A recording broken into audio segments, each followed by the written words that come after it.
Comrade Kandenge, Director General of Namibian Informal Sector Organization, or NITSO in short, to welcome us at his event. Comrade Kandenge. Ladies and gentlemen, I'm here on behalf of the Namibian Informal Sector Organization, representing the informal economy operators in Namibia. Now, today is a special day for all of us, for the informal economy. It's a special day for all the stakeholders dealing with the informal economy, our government, our civil society organizations, and everybody in our country. As you remember, into our country history, before independence, of course, the informal sector was not recognized, and we were seen as people who belong to prison. Every time we see the street, we were just detained. After independence, things have changed a bit, but after maybe 10 years of independence, things went back to the region where things started becoming also the same way, where people are being evicted and harassed. So, seeing the situation from the informal economy point of view, we felt that maybe it's not time to fight, it's time to look for solutions. And I'm happy that at one point we wanted to have a demonstration at Parliament, and we went and met the Honorable Kashabi, who's the Speaker of the House, and he appointed Mr. Gianna to come and talk to us. But in that meeting, we were fighting over two terms. I was talking about, in that meeting, the harassment of the hawkers, and my colleague from the city police did not like the term harassment. They say that is the wrong term, and I was also telling them I don't want to be called illegal. So it was a big fight between us in that meeting, but at the same time, we got a solution.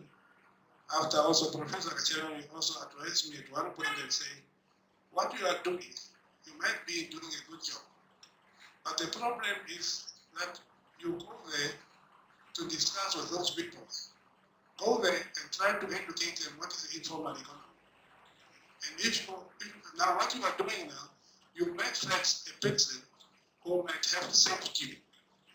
So let us look for a way on how we can come together. Now, through these ways, we started looking at a solution, other solutions, various solutions, and one of them was to look at a way on how we can work together. And working together is that what is those things we are differing, and what is that which we can improve on what we are differing on. So then we say, and also we look to the various stakeholders, people like, it can affect everybody, then nobody will buy from informal economy. So we're trying to look for a solution. And one of the solutions we came at is to look for a way on how we can coordinate our activities with the various stakeholders, most importantly the government, to see how we can address the issues in the informal economy. Look at the budget we have, or little money we have. Also, we look at people being trained every time and they repeat the very same thing. And we say, but whenever we train people, there must be, after training, a code of conduct. We say that, after this training, we agree that ABCD must be done. And that ABCD is not done, comrade, your business will be closed. Or either from the side of the police or anybody, someone has to face some areas of punishment, or we have to look for a way on how we can make things effective. We train people today. Tomorrow they are also looking at a code of conduct. If we say don't sell alcohol to a minor, we mean it. But by tomorrow, if you sell alcohol to a minor, your business must be closed. So that is what the code of conduct all about. We are looking for a way of finding a solution, not to repeat ourselves, not to put much in education and then people don't adhere. We also want to adhere. We also want to adhere to taxes. We want to be part of the law of this country. So that's why the code of conduct. With this legal work, I thank you very much for everybody who's here, who came to witness this day, and thank you very much.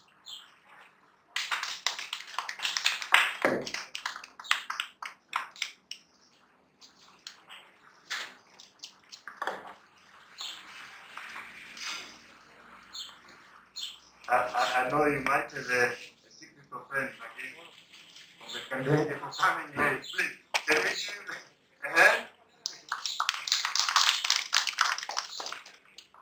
Yeah, just some quick outlook.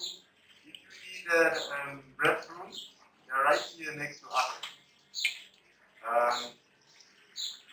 Yeah, and without further ado, I'd like to call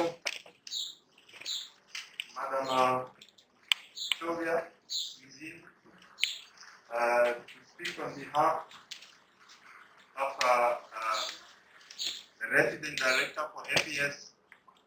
Madam Sylvia. Ladies and gentlemen, the Code of Conduct for the Namibian Informal Economy. On behalf of FES, we are pleased to acknowledge that amongst all other potential partners in Namibia, NIPSO, Mr. Kandenge, very big Kandenge, decided to partner with us on this important project. In order to be the voice of the voiceless, NIPSO, in consultation with FES, commissioned the development of the Code of Conduct with the aim of advocating for a favorable working environment for the Namibian informal workers. At the same time, through the Code of Conduct, NIPSO also is trying their level best to advocate for the integration of the informal workers into the mainstream of our economy. The development of the Code of Conduct is based on 17 principles, which are, amongst others, respect for human dignity. This respect for human dignity is enshrined in the Namibian Constitution and is also one of the fundamental human rights. The principle is also, which is outlined in the booklet, is talking about inclusive and participatory law-making process, which means informal traders should be consulted about any formulation of laws regarding their sectors. No law should be made without consultations, without inclusive dialogue or inclusive law-making process, without the input of the informal traders. The principle is also talking about education and training, which is also very important, which means public authorities such as the local authorities, the government, the regional authorities should make an effort to educate informal traders about the relevant laws, bylaws, and also about occupational health and safety policies. The one other principle is law enforcement. We have been hearing when Mr. Kandenge was saying that there was also issues of maltreatment and harassment by the police to the informal traders. Sometimes their goods are also being taken away, and as a result, they lose businesses. This type of treatment and harassment should not happen, especially in an independent Namibia. So if the agencies or any institutions violate these principles, there will be an establishment of the Office of the Ombudsman that will actually ensure that any parameters would be brought to task and be dealt with. It is hoped that through these principles, at least that all stakeholders, including the government, local authorities, and informal workers, will implement and enforce the code of conduct. We hope that this code of conduct will not get that daft and will not just become one of the code of conducts. We hope that towards the end of the day, or at the end of the day, there will be informal traders will benefit from it, and changes will happen so that their livelihood and social and economic conditions will improve one day. To enable informal traders to access this beautiful code of conduct, we have made an effort to translate the code of conduct for now in two languages, which is Oshifanyama and Rukavango. With time and based on the needs by the informal traders, we will be able also to translate the document also in other languages. As we speak, ongoing consultations has been happening. MITSO has been having consultation meetings with government, local authorities to get the buy-in of the code of conduct and also to solicit input for the organizations of the guideline for the code of conduct. I was talking about earlier about we want to make the code of conduct a living document. It should not get that down. I think I should just leave the mic because it's not good. I would like to thank NISO for initiating or seeing a gap in the market and coming up with the idea of the development of the code of conduct. I would also like to thank Mr. John Nakuta for the conceptualization and the development of the code of conduct and also implementing the code of conduct successfully. I would also like to actually thank the representatives from the local authorities, the regional authorities, for making their time, for giving input, for being interviewed, so that at least we can see the results of this code of conduct. Last but also not least, I would also like to thank my colleagues, the SBS team, for their unwavering support. With these few remarks, ladies and gentlemen, I wish you a successful day.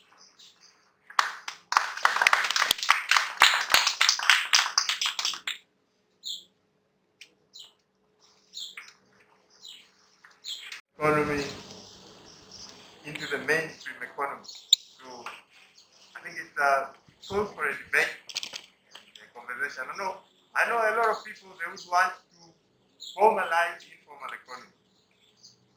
Yeah, maybe we can pass that one for later. Yeah, next one on our program.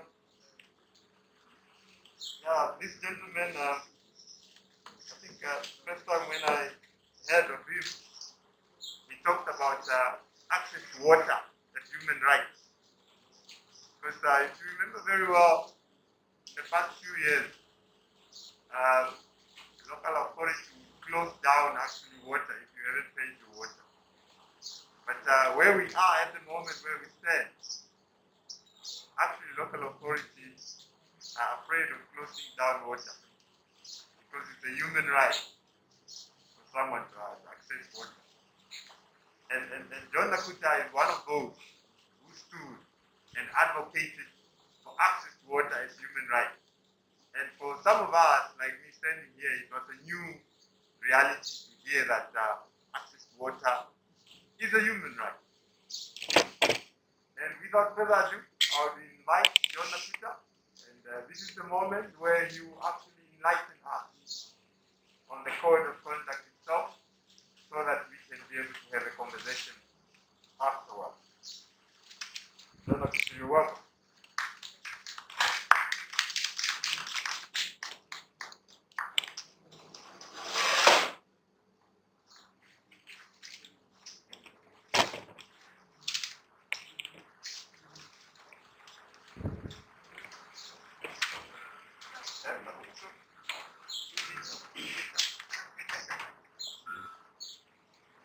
know whether I speak loud enough, Yeah, you can tell it. but this thing is not good. I would like to use the opportunity first and foremost to thank, or maybe even before I do the thanks and stuff, I'm standing by the protocols as already established, but I also would like to recognize the presence of our Honorable Governor, lady from the soil, lady from the east, Madam Mara, oh no, excuse me, Nora McLeod, Shira, and my great honor to sit in your presence. And everyone else, Tate Kandenge gave me the opportunity to work with him on this very, very exciting project. And of course, Sylvia representing FES, but also the relationship that we built through this project. Of course, congratulating everyone else and the team. I would like to say that yes, my name is mentioned as one of the people or the consultants that has developed the code of conduct, which you will see at the end. However, there's a team of people that work tirelessly with me. And by way of starting, I would want to recognize those people that made the team. First of all, as I've already mentioned, Tate Veripi, Kandenge, Secretary General of NISO, and then we have Victor Kadonati, who is not here, but I would like to acknowledge the contribution that he made towards the development of this code of conduct. And then in our midst, we've got Professor Paniel Singahete, who also was part of this, but I remember in the midst of starting with, he got, unfortunately, an ailment that he had to deal with. I think, if I'm not mistaken, and if it's my place to say that he had a stroke. If it's too much, forgive me for saying so. But because of that, he could not fully participate, but he started the process. And then lastly, Benedict Nakuta, my brother, was also one of the people that I drew in to assist me in doing this. Sylvia mentioned there is an international to transition the informal economy to the formal economy. And that really informed, I would dare say, the conceptualization of the code of conduct that would be launched today. In 2015, the International Labour Conference of the International Labour Organization adopted what they call Resolution 204. And this resolution specifically talks about the transitioning from the informal to the informal economy. In other words, transition from the informal to the informal economy recommendation, as I said, 204. This code that would be launched today represent a proactive and tangible way of giving effect to Resolution 204 of the ILO.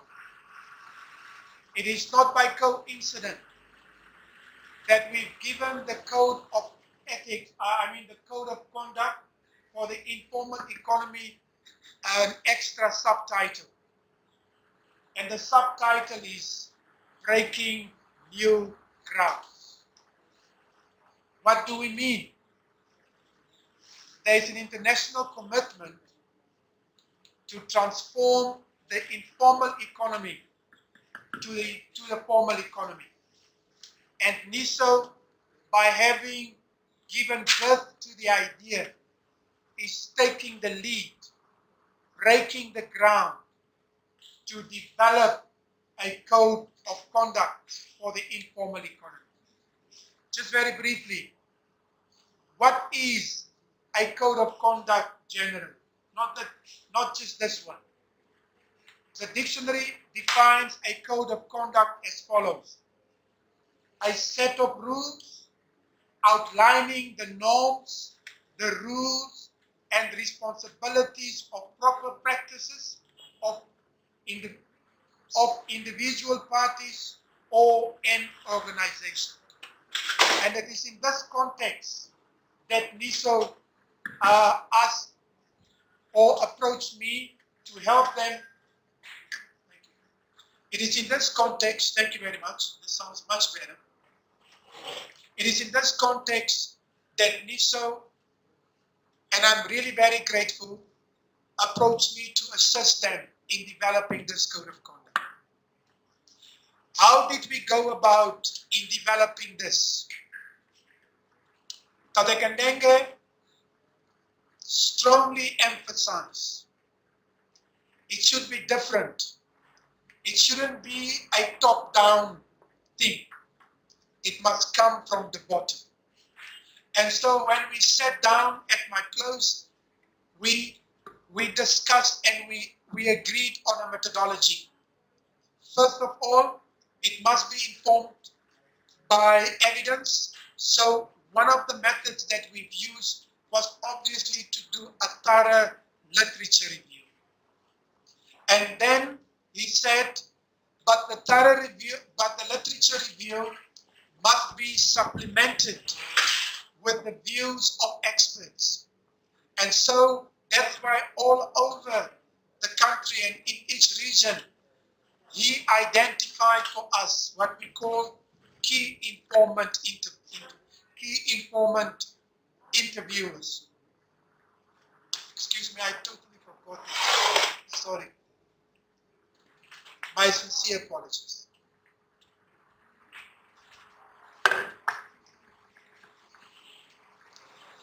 So in addition to key informant interviews, we approached the office of the governor. And we said we would want, because it was during the COVID times, we would want to have focus group discussions. But as a result of COVID, we could not have physical, we couldn't do it the way we did. And again, Tate Kandenge said, let us approach in her video conferencing facilities. And then we bring the people together where they are. And we conduct focus group discussions via video conferencing. And I personally would want to thank the office of the governor, also herself, for that opportunity that they gave us. Things didn't work out the way we planned, but we've done it with some of them. So thank you very much, Honorable Governor. And last but not least, as a methodology, because it's a people's-driven document, we said we are going, and COVID allowed us to do so, we are going to bring at least those consultants, key informants, and I see a lot of them also being here present. So we met about 30 or 25 of us. We met at the Habitat Center in Katatura, and the draft was presented, and we dissected the draft. And people said, improve it here and improve it there. What am I trying to say? The idea was to break new grounds, doing things differently. And it is in that way that we can today proudly say that the document that we've asked the Honorable Governor to launch, it's not a document that was drawn up somewhere in the bedroom or in the sitting room of the consultant or consultants that was commissioned for this work. So thank you very much. So as Sylvia mentioned, the code of conduct is standing or is grounded on 17 principles. I'm not going to take you through all of them, but just to give you an idea of the gist of what each one of them are standing. First of all, the code is governed by key guiding principles. And the first one is participatory governance. Nothing for us without us. The second principle are, and then in addition to that, other principles is open dialogue and information sharing. Collective negotiation to build consensus. And then you mentioned it, where I put my hand onto, it must speak about human rights. So another basic principle of the document is that it is founded on basic human rights principles and standards. So what are these principles and standards? I'll just make a snapshot of it. But amongst the first, as Sylvia mentioned, Article 8 of the Namibian Constitution guarantees the right to human dignity. So it's therefore not by coincidence that one of the key principles of the code, principle number 2, is respect for human dignity. What do we mean by that? We are saying all decisions and actions affecting informal economy operators shall respect, promote the right to human dignity.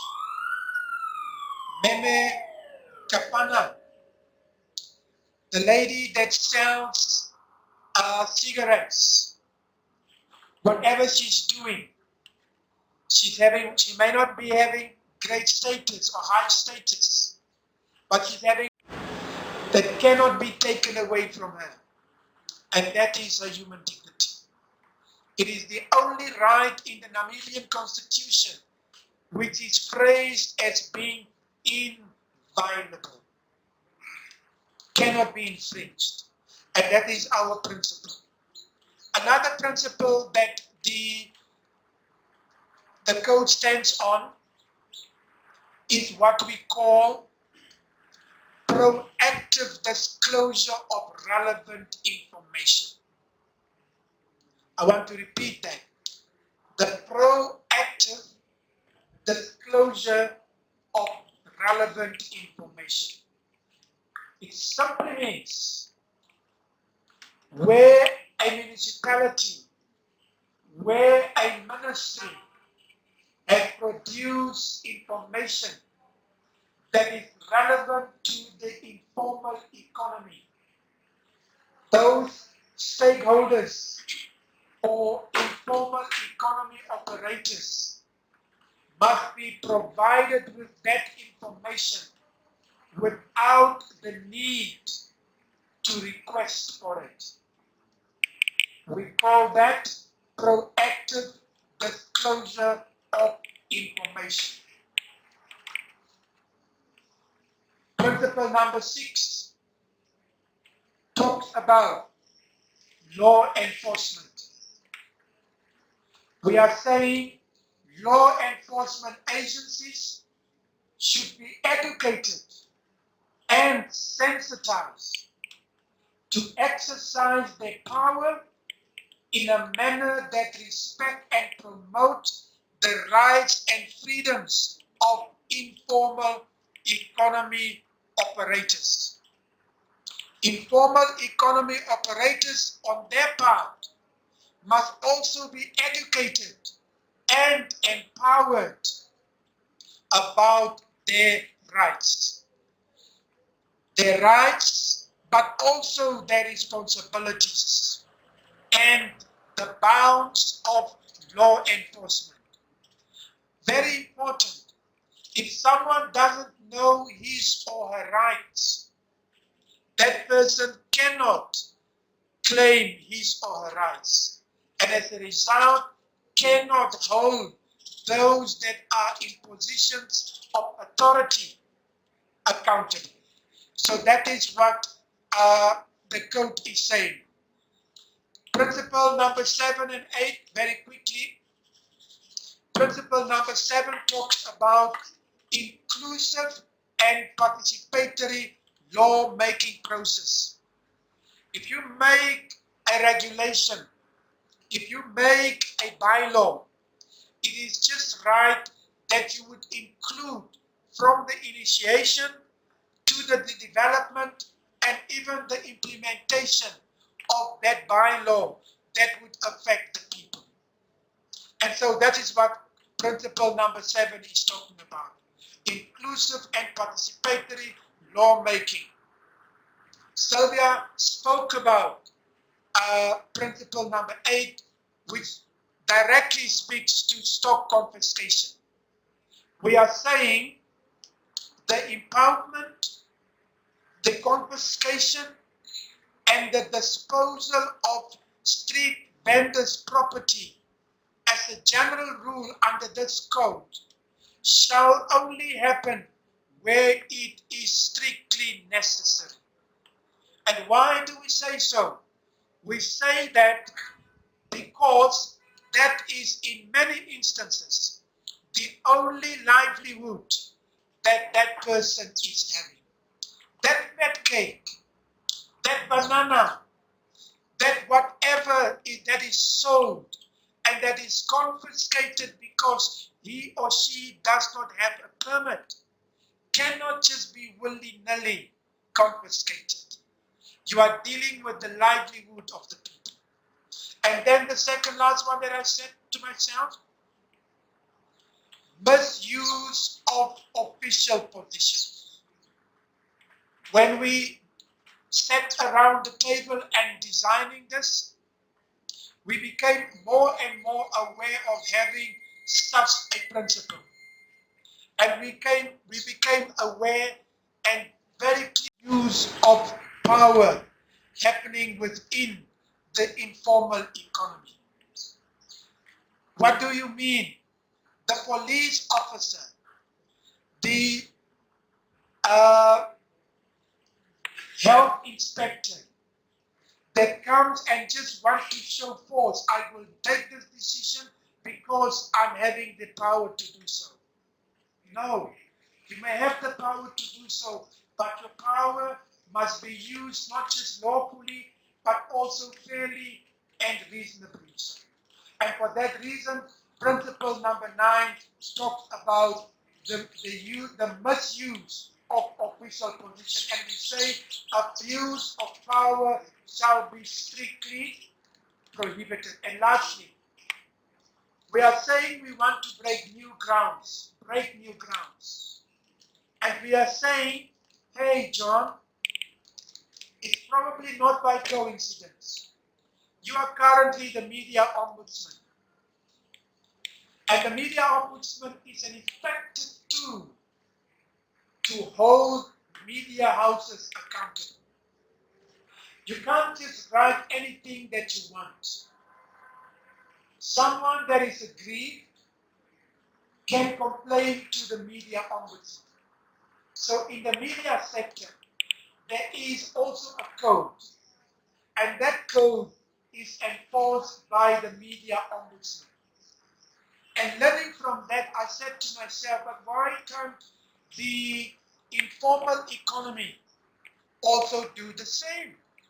You have a code, and you've got an independent person to whom people complain about the actions of the local authorities, about the actions of the governor in terms of the sector in which she's working, about the Ministry of Labor, about the inspectors from the municipality, complain instead of going to court, because the media ombudsman mechanism, or the ombudsman mechanism generally, provides a very fast, a cheap, and a very efficient way to resolve disputes.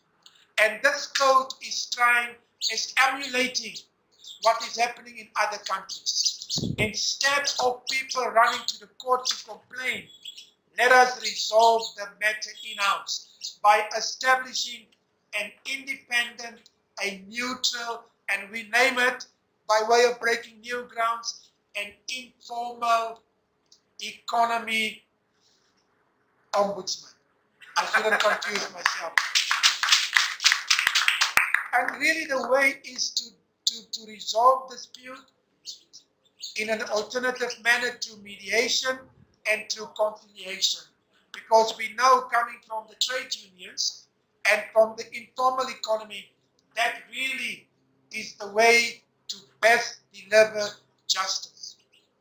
What is the way forward in conclusion? I'm under the shadow of someone that is really foresighted. This guy is saying, and in fact the idea came also from the validation workshop. The validation workshop told us, don't be ambitious. There are 14 regions. So maybe what you should do, because this in itself is an ambitious project, and the validation workshop says, pilot this thing, the code of conduct, for 2 years only in Bandung. And that is what we will be doing. But the validation workshop also said, these are lofty ideas. It's very hard. These are standards. It must be operationalized. And we are now in the second phase, whereby we are now having consultations, and we've developed draft operational, what do we call it? Operational guidelines to take each one, as Sylvia mentioned, each one of these 17 principles and break them down to see how to operationalize them. And if that is okay, then by next year it will also be launched, and it will then be implemented in Bandung and within the local authority of Bandung, to see for 2 years whether this worked or whether not. With this, I want to thank really from the bottom of my heart Kandenge for the opportunity given, the FAS Sylvia for the opportunity given, and for my colleagues, Prof. Singahete and all the others in their absence, for having worked with us, me and Kandenge, and we are a team. I'm the one talking, but you guys know that we've been doing this together. Thank you so much.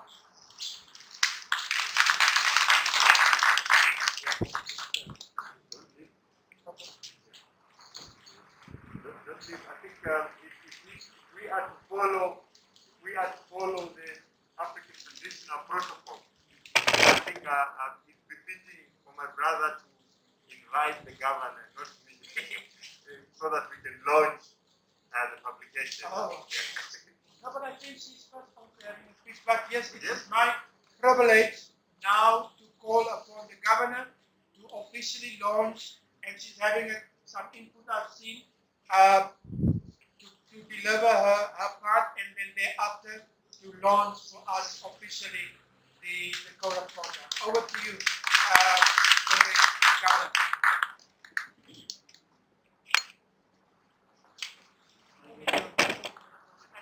Directors of ceremony, through you, I am indeed humbled and privileged to be entrusted with the special privilege of unveiling and delivering an official inauguration speech at this very historic moment, which marks the official launch of the self-regulatory code of conduct for the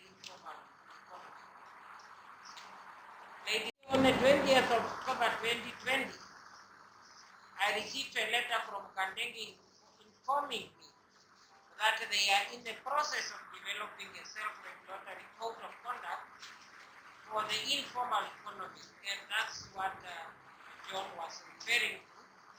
The main purpose of this letter was to request my office to avail video conferencing facilities, to conduct focus group discussions with relevant stakeholders in the informal economy in all the 14 regions of this country. I am deliberately mentioning this because it laid the foundation for collaboration, the possible sharing of resources, and my office is successfully connected to NISO, to the State House, who are the owners of these facilities, but of course they sent it to my office through the Office of the Executive Director. The rightful owners and custodian, of course, of those facilities, and the rest will be history. I wish to congratulate NISO for the initiative taken to develop the Code of Conduct for the Namibian Informal Economy, breaking the new grounds. Directors of ceremony, I'm convinced that this Code of Conduct will go a long way to transform the informal economy from informality to the deserved reasonable formality. I further wish to congratulate NISO for the consultative way the Code of Conduct was developed, the methodology used is one worth emulating. And we have been directed and told about those methodologies. It is also pleasing to note that the Code of Conduct is for now translated only into 2 languages, as the previous speaker also alluded to.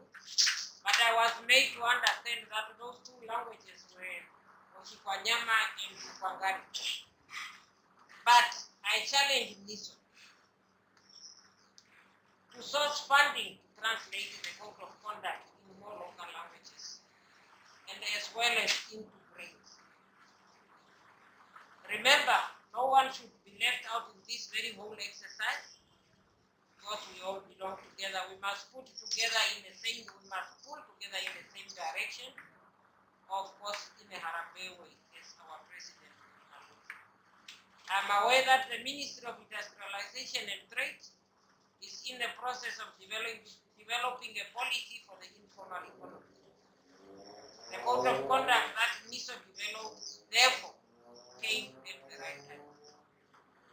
The Code of Conduct neatly captures the need and challenges for the informal economy operators and other relevant stakeholders in this very beautiful sector. The issue raised in the Code of Conduct undoubtedly must inform and find expression in the envisaged policy, and that is the policy of the industrialization that I just referred to. This begs the question, how do we ensure that this happens? A very critical question that we have to ask. My office urged all influential and relevant stakeholders to play their rightful role in facilitating the actual rollout of this Code of Conduct. All the strategic stakeholders must play, and with NISO and lies with the custodian ministry, such as the Ministry of Industrialization and Trade, Ministry of Urban and Rural Development, and the Ministry of Labor, and probably many others that I will not be able to mention here, of this important achievement we are witnessing here today after long engagement. It is imperative to have that multi-efforts, tangible influence, and to add value to the policy-making process in general. The ultimate aim is to this Code of Conduct to be incorporated in the envisaged policy and eventual acts of Parliament. Directors of ceremony, invited guests, as we are all preparing for the festive season, allow me to wish you all a merry and bright Christmas, but full of peace, joy, uniting supporting family members, and a prosperous happy 2022. And of course beyond, may some of us beyond. As we undertake different festive season destination on our roads, please be prepared, be sober, be alert, be focused, be tolerant, and considerate of other road users to have an accident-free festive season. Wear your mask, keep the required distance, sanitize as much as possible, and readjust your holiday gatherings small members as one of the precautionary measures for the predicted fourth COVID-19 variant. We still do not know what is going to happen, but we must become itchy and worried what is going to happen. The centers for the vaccination are still open to render the needed service. Please spread the message to all corners of our country to go for the vaccination. We ask, if it goes down to that, we beg and we humbly request that we get vaccinated.